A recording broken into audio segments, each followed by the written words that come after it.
Nowadays, you see most of the barbecue restaurants are trying to be everything to everybody. And they're serving beef, and they're serving a sauce from every region, and they're serving burgers and chicken fingers, and that's not what we do here. You know, at the Peg Leg Porker, we are real Tennessee barbecue. We cook pork and chicken. When I was growing up, if somebody asked for brisket and they were in the state of Tennessee, they'd be told two things. One, that's not barbecue, it's a steak, and two, go to Texas.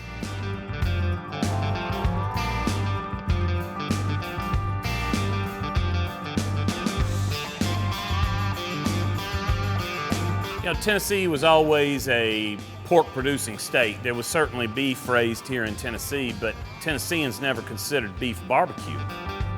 I love brisket, and I think it's great barbecue, and that's no slight on the Texans, but we stick to what is our roots and what's native to us. For us, barbecue has always been pork and chicken, and that is the West Tennessee tradition, cooked over hickory charcoal or hickory coals. That's a native wood to Tennessee, and that's what gives it the signature Tennessee flavor.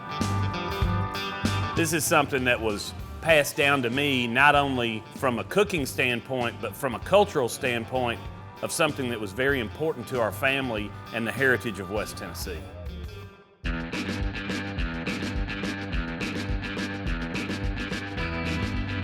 We do a dry rub here, which was originated by the Vergas family in Memphis, and they were actually Greek.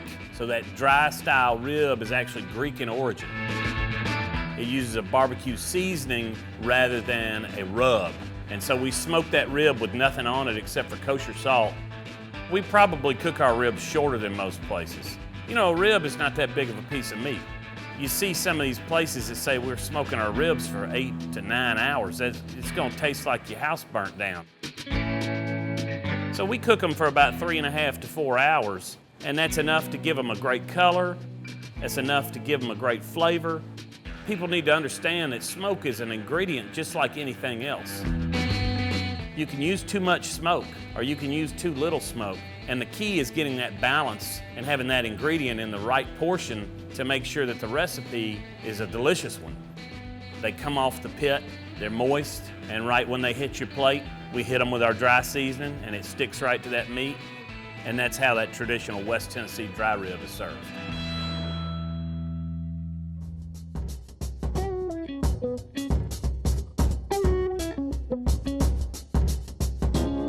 A lot of people in Memphis claim to invent the barbecue nacho. I'm gonna stand by the fact that Ernie Miller invented the barbecue nacho. And so we used to cook it on our barbecue team, Hog Wild, down in Memphis in May. We used to do them. So it's just nacho chips, which we fry up here in the restaurant. We buy them locally. And we use a nacho cheese. It's not a fancy cheese. It's not some Colby cheddar blend. This is nacho ballpark nacho cheese. And then we put our pulled pork, and then our sauce, and some sliced jalapenos. And that's the way the original barbecue nachos are intended to be served. If you try and fancy them up, you're ruining it. That's not where it's at.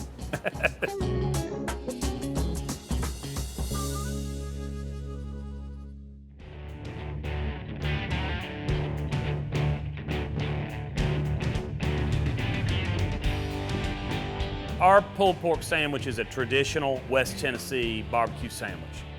Now, we like to use butts, and the reason that we use butts over shoulders or over whole hog is because we get more flavor, more smoke coverage, and more bark on that butt than we can get on a whole hog or than we can get on a shoulder. You know, when you're talking about a large chunk of meat like that, surface area is everything, because that's where all your flavor's gonna come from. The smoke is only gonna penetrate that meat so much. We like to have a little bit of bark in every sandwich. By cooking a butt, we have a lot more bark and surface area to work with. We've got our regular standard white bun, then we pull that pork, we put it on top of there. We put some sauce, which is a traditional West Tennessee tomato-based sauce. A sandwich got to be served with slaw on top. That's the way that God intended that sandwich to be served. And so we believe in that strongly. Now you can ask for it without slaw, but you might get made fun of at the expo counter on the microphone for ordering it that way.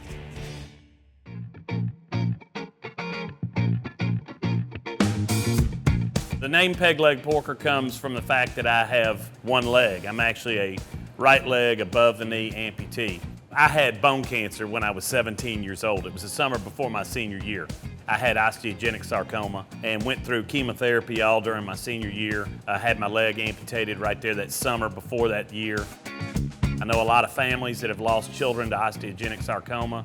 I'm very lucky. I had a great support system, and it's something that sort of shaped my personality. It changed the way that I looked at the world. It really brought out my personality. I was pretty shy before, and this made me a lot more outgoing, and we've taken what was a negative or could be a very dark negative and turned it into a positive. And we have a lot of people that come in here that are amputees. If we can help inspire people or let them know that there's life after cancer, or that you can always make a positive out of a tragic situation, then we're glad to do that. We're a family, 100% family owned and operated restaurant. We've got shirts that say limping ain't easy. I think I got one on right now. So we like to have fun with it and understand that we're just cooking barbecue here. We don't take ourselves too seriously.